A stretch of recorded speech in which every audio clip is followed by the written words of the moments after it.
4차시 학습 목표를 먼저 살펴보겠습니다. 첫째, 가상머신의 개념과 작동 원리를 이해할 수 있다. 둘째, 스토리지의 유형별 특징과 용도를 파악할 수 있다. 셋째, 컨테이너와 서버리스의 개념을 이해할 수 있다. 넷째, 적절한 서비스 선택 기준을 학습할 수 있다. 안녕하세요. 클라우드 컴퓨팅 기초 및 인프라 과정의 4차시 강의를 시작하겠습니다. 오늘은 컴퓨팅 서비스와 스토리지 이해라는 주제로 클라우드 핵심인 컴퓨터와 스토리지를 조금 더 깊게 살펴보도록 하겠습니다. 지난 시간에는 AWS 콘솔을 둘러보고 IAM을 통한 보안 관리를 배웠습니다. 오늘은 실제 어플리케이션을 실행하고 데이터를 저장하는 핵심 서비스를 배우게 될 것입니다. 이것이 바로 클라우드의 심장부이죠. 먼저 가상머신이 무엇인지 알아보겠습니다. 가상머신은 물리적인 서버를 소프트웨어로 구현한 가상의 컴퓨터입니다. 오른쪽에 그림을 보시는 것처럼 아주 성능이 좋은 물리적인 서버가 하나가 있다고 가정해 보겠습니다. 이 서버를 하나의 용도로 사용하면 리소스가 많이 남을 타이밍도 있을 겁니다. 하지만 가상머신 기술을 사용하면 이 물리 서버를 10개 혹은 20개의 독립적인 가상 서버로 나눌 수 있습니다. 하나의 데스크탑 화면에 창 안에 들어가면 또 새로운 가상머신이 또 있는 것처럼 지금 보시는 여러 개의 가상머신 서버를 둘 수 있습니다. 이렇게 했을 경우에 주요 장점을 살펴보겠습니다. 첫째, 자원의 효율성입니다. 하나의 강력한 서버를 여러 개로 분할해서 사용하므로 하드웨어 구매 비용을 줄이고 활용도를 높일 수 있습니다. 둘째, 격리성이 있습니다. 각 VM은 완전히 독립된 환경입니다. 한 VM에 문제가 생겨도 다른 가상머신에 전혀 영향을 주지 않습니다. 가끔 저희가 윈도우를 사용할 때 보면 응답 없음이라고 하는 상황에 빠지기도 합니다. 이렇게 하나의 가상머신이 응답할 수 없는 상황에 이르러도 다른 머신에는 영향을 주지 않게 되는 것입니다. 마치 아파트의 각 세대가 독립적으로 사용하는 것과 같습니다. 셋째, 유연성입니다. 필요에 따라 CPU, 메모리, 디스크 사양을 손쉽게 조절할 수 있습니다. 처음에는 작은 사양으로 시작해서 나중에 트래픽이 증가하면 더 큰 사양으로 업그레이드 할 수 있습니다. 넷째, 이식성입니다. 가상머신을 통째로 복사해서 다른 서버로 이동시킬 수 있습니다. 이것을 마이그레이션이라고 하는데요. 서버 중단 없이 서버를 옮길 수 있어서 매우 유용합니다. 각 클라우드 제공업체는 자체적으로 가상머신 서비스를 제공하고 있습니다. 이름은 다르지만 기본적인 개념은 같습니다. AWS에서 EC2라고 부르며 Elastic Compute Cloud의 약자입니다. Elastic이라는 단어가 들어간 이유는 필요에 따라서 탄력적으로 늘리고 줄이고 할 수 있기 때문에 엘라스틱이라고 부르고 있습니다. 마이크로소프트 애저에서는 버추얼머신이라고 직관적인 이름을 사용하고 있습니다. 구글 클라우드에서는 컴퓨터 엔진이라고 부릅니다. 각 서비스의 기본 개념은 동일하지만 가격 정책, 인스턴스 타입, 관리 도구 등은 차이가 있습니다. 하지만 한 가지를 배우면 다른 것도 쉽게 이해할 수 있습니다. 이 강의에서는 가장 널리 사용되는 AWS의 EC2를 중심으로 설명하겠습니다. 가상머신을 생성할 때는 운영체제를 선택해야 합니다. 리눅스의 다양한 배포판, 윈도우즈 서버, 심지어 맥 OS까지 선택할 수 있습니다. 또한 CPU의 코어 수, 메모리 용량, 네트워크 성능 등을 결정하는 인스턴스 타입을 선택합니다. 이제 스토리지에 대해서 알아보겠습니다. 클라우드 스토리지는 크게 세 가지 유형으로 나눕니다. 첫째, 객체 스토리지입니다. 파일이 있는 그대로 저장하는 방식으로 파일, 사진, 동영상, 문서 같은 자료를 저장하기에 적합합니다. AWS S3 서비스가 대표적입니다. 둘째, 블록 스토리지입니다. 버추얼 머신에 연결하는 가상의 하드디스크라고 생각하면 됩니다. 운영체제를 설치하거나 데이터베이스를 운영할 때 사용합니다. AWS는 EBS라고 부르고 있습니다. 세 번째, 파일 스토리지입니다. 여러의 가상 머신이 동시에 접근할 수 있는 공유 가능한 폴더입니다. 팀 작업이나 협업이 필요한 경우에 유용합니다. 따라서 블록 스토리지나 파일 스토리지는 파일을 사용하는 것은 동일한 기능이지만 블록 스토리지는 하나의 벌천 머신에 연결되기 때문에 속도가 빠릅니다. 그리고 나서 동시에 서버에 적용하기 때문에 파일 스토리지가 속도가 그 다음 속도이고 그 다음에 객체 스토리지가 느리게 접근이 가능합니다. 이렇듯 각각의 특징과 속도, 용도가 명확하게 다르므로 상황에 맞는 스토리지를 선택하는 것이 중요하겠습니다. 객체 스토리지의 대표적인 주자인 AWS S3에 대해서 자세히 알아보겠습니다. S3는 심플 스토리지 서비스의 약자로 이름처럼 정말 간단하게 사용할 수 있습니다. 파일을 버킷이라는 컨테이너에 저장하는 방식입니다. 버킷은 일종의 최상위 폴더라고 생각하시면 됩니다. S3의 가장 특징은 내구성입니다. 튼튼하죠. 고장이 잘 나지 않습니다. 11.9이라고 부르는 99.99999 11개의 11.9이 있습니다. 따라서 AWS 공식 문서에 따르면 10,000개의 파일을 저장했을 때 평균적으로 1천만 년에 1개 정도만 손실할 수 있다는 뜻입니다. 사실상 데이터 손실이 거의 불가능하다고 봐도 됩니다. 이런 높은 내구성이 가능한 이유는 자동 복제 때문입니다. 여러분이 파일을 하나 업로드하면 AWS는 자동으로 최소 3개 이상의 물리적으로 분리된 데이터 센터에 복사본을 만들어서 저장합니다. 한 데이터 센터에 화재가 나거나 지진이 발생해도 다른 데이터 센터에 안전하게 보관되어 있는 점입니다. 하지만 S3에도 단점은 있습니다. 파일을 부분적으로 수정할 수 없다는 점입니다. 예를 들어 10GB의 큰 용량의 동영상 파일에서 1초 분량만 수정하고 싶어도 파일 전체를 다시 업로드해야 합니다. 이것이 객체 스토리지의 특징입니다. 따라서 S3는 한번 저장하면 자주 수정하지 않는 데이터에 적합합니다. 백업하거나 로그나 이미지나 동영상 같이 미디어 파일을 저장하기에는 최적입니다. 블록 스토리지는 벌천 머신에 연결하는 가상의 하드디스크입니다. AWS에서는 EBS라고 부르며 엘라스틱 블록 스토리지의 약자입니다. 여러분의 개인 컴퓨터에 하드디스크가 SSD가 연결되는 것처럼 클라우드의 가상 머신에도 가상의 디스크를 연결해서 사용합니다. 이것이 EBS라고 부르는 것이죠. 두 가지 용도가 있는데요. 첫 번째는 운영체제에 설치하는 루트 볼륨, 두 번째는 데이터를 저장하는 데이터 볼륨. 운영체제와 데이터를 나누어서 두 개의 볼륨으로 저장하는 것이 보통적인 방법입니다. 또한 여러 개의 EBS 볼륨을 하나의 벌천 머신에 연결할 수도 있습니다. 또한 가장 큰 장점은 높은 성능입니다. 데이터베이스처럼 매우 빠른 읽기와 쓰기가 필요한 어플리케이션에 적합합니다. SSD 타입은 초당 수만 번의 입출력 작업을 처리할 수 있습니다. 스냅샷 기능이 있어서 특정 기능의 백업을 쉽게 만들 수 있습니다. 정기적으로 스냅샷을 찍어두면 해당 시점으로 빠르게 복구할 수도 있습니다. 사용 중에도 크기를 조절할 수 있다는 것도 큰 장점입니다. 디스크 공간이 부족해지면 서비스를 중단하지 않고도 볼륨 크기를 늘릴 수 있습니다. 단점은 일반적으로 하나의 벌천 머신에만 연결할 수 있다는 점입니다. 여러 서버가 동시에 하나의 디스크에 접근해야 한다면 파일 스토리지를 사용해야 합니다. 그럼 이어서 파일 스토리지를 조금 더 자세히 알아보겠습니다. 앞서 말씀드린 것처럼 여러 가상 머신이 동시에 접근해야 된다고 했을 경우에는 네트워크 공유 폴더, 즉 파일 스토리지를 사용해야 합니다. 윈도우즈에서 네트워크 드라이브를 사용해 보신 적 있으시죠? 그것이 클라우드에서는 파일 스토리지입니다.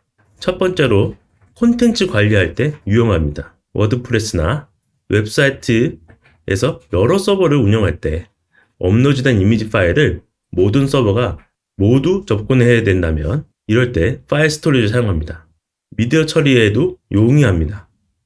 동영상 인코딩 작업을 여러 서버가 나누어서 처리하고 원본 파일과 처리된 파일을 공유 폴더에 저장하려면 하나의 파일 스토리지에 저장하면 용이합니다.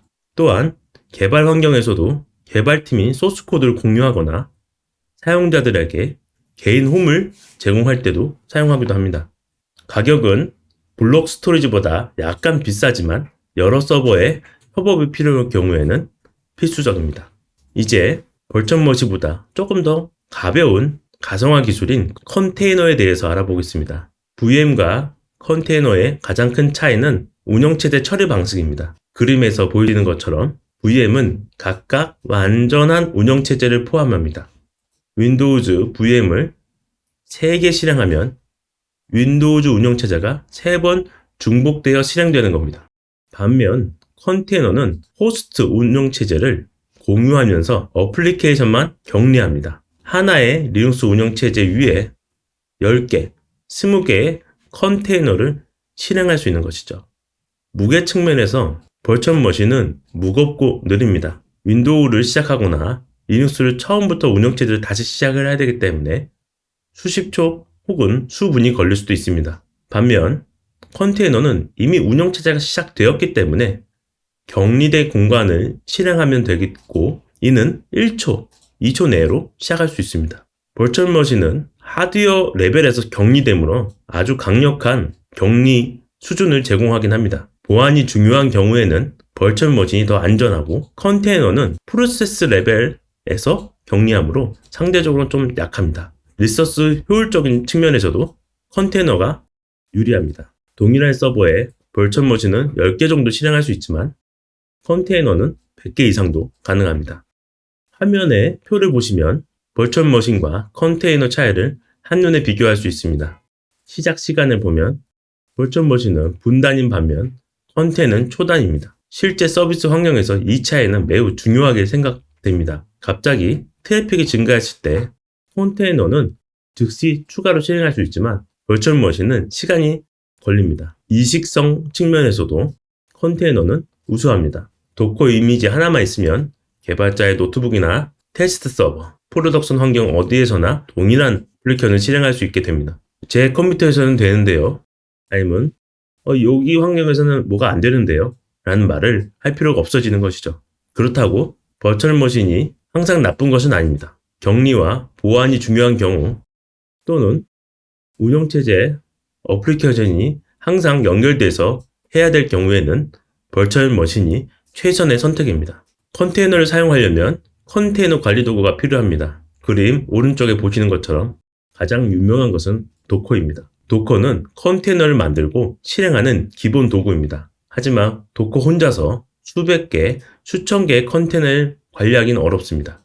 터미널, 로그, 인스펙터, 상태 등 다양한 컨테이너의 상태를 보여주고 있습니다. 왼쪽의 이미지는 벌처머신의 이미지로 전체적인 GUI를 제공하고 있습니다.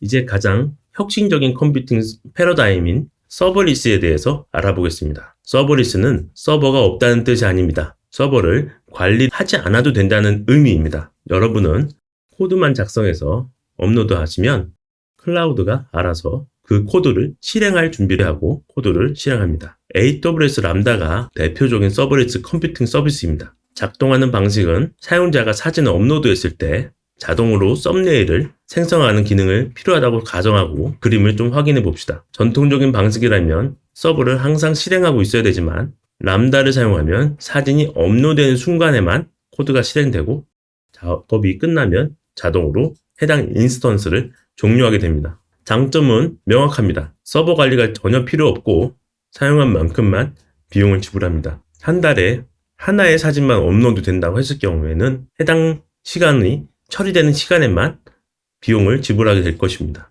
또한 갑자기 많은 데이터 용량이 들어왔을 때도 용이합니다.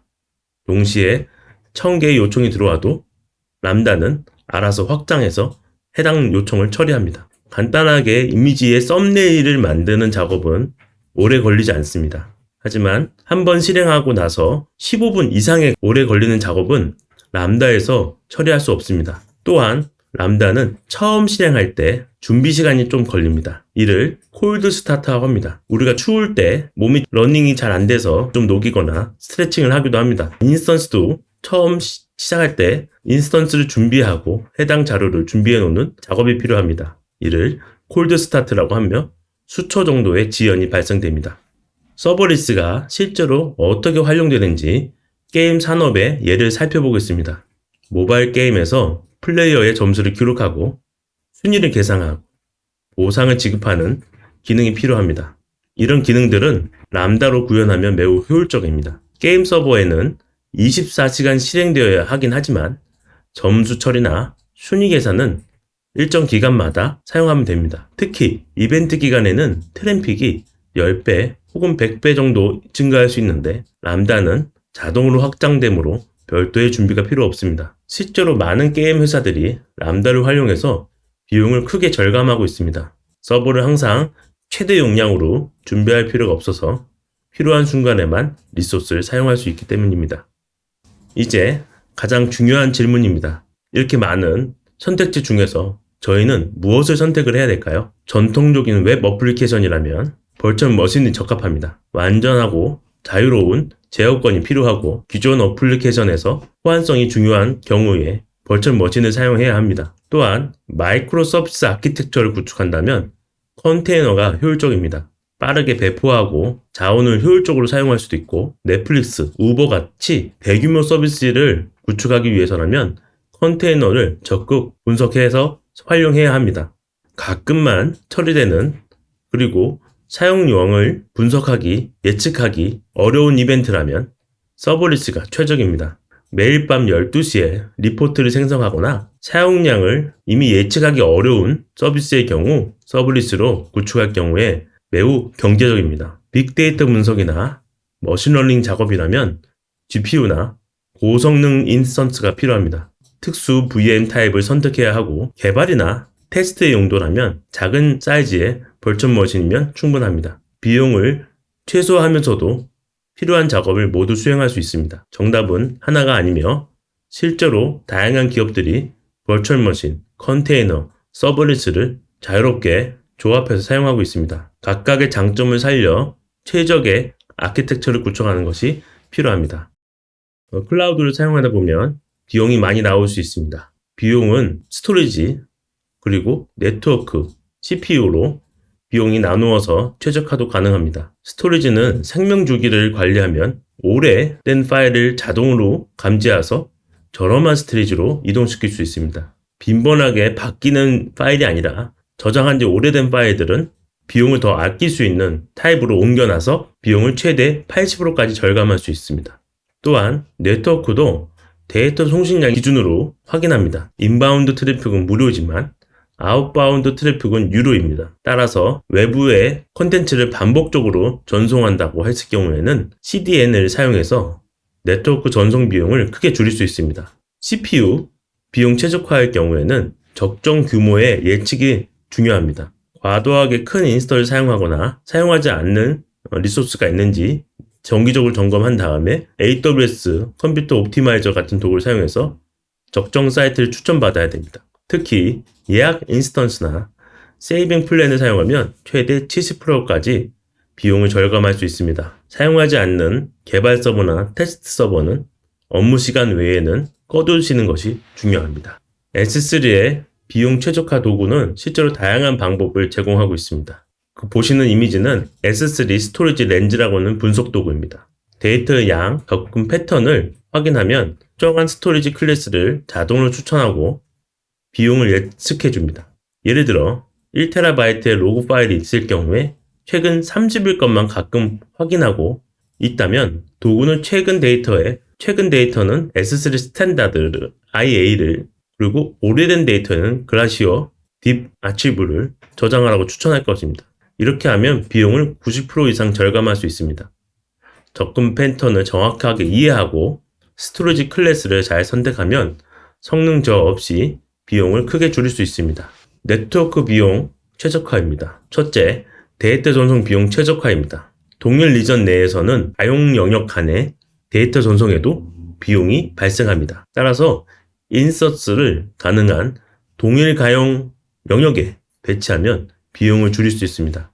이 말은 하나의 리전 내에 있더라도 영역이 구분되어 있으면 전송하는데도 비용이 발생할 수 있으니 같은 영역으로 묶어서 서버를 배치하여야 합니다. 또한 인터넷으로 데이터가 나가는 요금이 부과가 됩니다. 하지만 데이터가 많이 들어올 경우에는 비용에 대한 계산이 되고 있지 않습니다. 데이터 흐름을 잘 설계해야 합니다. 서버 간의 통신은 반드시 프라이빗 IP로 사용하고 공인 API로 통신하면 인터넷을 거쳐서 통신하므로 비용이 발생합니다. 둘째, 탄력적 컴퓨팅 환경 구축입니다. 오토 스케일링을 활용하면 트래픽 변화에 자동으로 대응합니다. 밤에 트래픽이 적을 때는 서버 대수를 줄이고 낮에 트래픽이 많을 때는 늘리면 불필요한 비용을 절감할 수 있습니다. 인스턴스 스케줄링도 중요합니다. 테스터 서버는 업무 시간에만 켜두고 나머지 시간에는 자동으로 중지되도록 설정해야 합니다. 셋째, 네트워킹 서비스 구성을 최적화해야 합니다. 트랜짓 게이트웨이나 로드 밸런서 등의 운영 방식에 따라 비용이 달라질 수 있으므로 아키텍처 설계 단계에서부터 비용을 고려해야 합니다. CPU, 컴퓨팅 비용 최적화 방법을 알아보겠습니다. 첫째, 적정 규모의 조정입니다. 클라우드 와치나 AWS 컴퓨터 옵티마이저를 활용하면 실제 CPU의 사용량을 지속적으로 모니터링할 수 있습니다. 실제 많은 경우 30%만 사용하고 과도하게 큰 인스턴스를 사용할 경우도 있습니다. 워크로드를 요구사항에 맞춰 인스턴스 유형과 크기를 조정해야 됩니다. 메모리가 많이 사용되는 애플리케이션이라면 메모리에 최적화된 인스턴스를, CPU가 많이 필요하다면 컴퓨팅에 최적화된 인스턴스를 사용해야 합니다. 둘째, 효율적인 프로세스 및 구매 옵션 선택이 필요합니다. AWS 그라비톤 프로세스 기반 인스턴스는 가격 대비 성능이 매우 뛰어납니다. 기존 인텔 기반 인스턴스보다 20% 혹은 40% 저렴하면서도 성능은 유사하거나 더 좋습니다. 구매 옵션도 중요합니다. 예측 가능한 워크로드라면 세이빙 플랜, 즉 한 달 동안 80% 정도 사용할 수 있는 업무량이 고정되어 있다면 세이빙 플랜으로 업무 CPU 사용량을 고정해 놓는 것이 좋습니다. 또한 중간에 중단되어도 괜찮은 스팟성 업무가 있다면 스팟 인스턴스 사용해서 최대 90%까지 할인받을 수도 있습니다. 셋째, 유휴 리소스 관리 및 자동화입니다. 사용하지 않은 인스턴스는 AWS 인스턴스 스케줄러 도구를 사용해서 정해진 일정에 켜지고 꺼지고 설정을 도와줄 수 있습니다. 자, 그러면 오늘 수업을 마치겠습니다. 수고하셨습니다.